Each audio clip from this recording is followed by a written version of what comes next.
अल अक्सा का रेल्म, जहां सारे नबी मौजूद थे।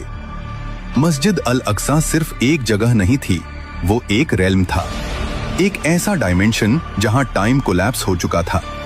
यही रसूलुल्लाह सल्लल्लाहु अलैहि वसल्लम जिब्रील के साथ अलैहिस्सलाम उस रेल्म में दाखिल हुए, जहां मौजूद थे आदम अलैहिस्सलाम, नूह अलैहिस्सलाम, इब्राहीम अलैहिस्सलाम, मूसा अलैहिस्सलाम, ईसा अलैहिस्सलाम, तमाम अंबिया।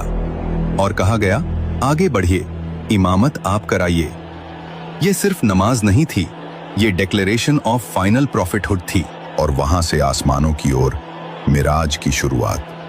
पहले आसमान पर आदम अलैहिस्सलाम, दूसरे पर ईसा अलैहिस्सलाम और याहिया अलैहिस्सलाम, तीसरे पर यूसुफ अलैहिस्सलाम, चौथे पर इदरीस अलैहिस्सलाम, पांचवें पर हारून अलैहिस्सलाम, छठे पर मूसा अलैहिस्सलाम और सातवें पर इब्राहीम अलैहिस्सलाम। और फिर वहां पहुंचे जहां न कोई नबी गया न कोई फरिश्ता, जहां आसमान की सारी हदें खत्म हो जाती हैं, जहां से आगे किसी फरिश्ते का भी सफर मुमकिन नहीं। वो मुकाम सिदरतुल मुंतहा, जहां इल्म, नूर और हकीकतें एक साथ जमा होती हैं। सिदरतुल मुंतहा की जड़, रूट छठे आसमान पर है और उसकी शाखाएं सातवें आसमान तक फैली हुई हैं।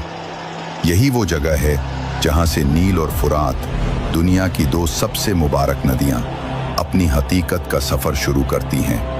हदीस सहीह मुस्लिम में है कि रसूलुल्लाह सल्लल्लाहु अलैहि वसल्लम ने कहा, सिदरतुल मुंतहा से दो ज़ाहिरी नहरें निकलती हैं, नील और फुरात, और दो बातिनी नहरें जन्नत के अंदर बहती हैं। वो जगह थी सिदरतुल मुंतहा, एक नूर से भरा पेड़, जिसके पत्ते हाथी के कानों जितने बड़े, फल मटके जितने भारी, और उनके ऊपर गिर रहा था अल्लाह का नूर।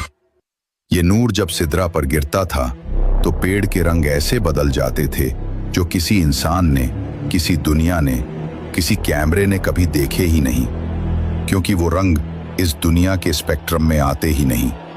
इंसान की आंख सिर्फ 0.003% रंग देख सकती है। सिदरतुल मुंतहा के रंग उन डायमेंशंस के स्पेक्ट्रम से आते हैं जहां मैटर का कोई अस्तित्व नहीं, सिर्फ एनर्जी है। नील और फुरात सिदरतुल मुंतहा से निकलती हैं, लेकिन सीधे लिक्विड पानी बनकर जमीन पर नहीं गिरती। क्यों? क्योंकि सिदरतुल मुंतहा कोई फिजिकल जगह नहीं, ये एक हायर डायमेंशन है। अगर हमारी वीडियो आपको पसंद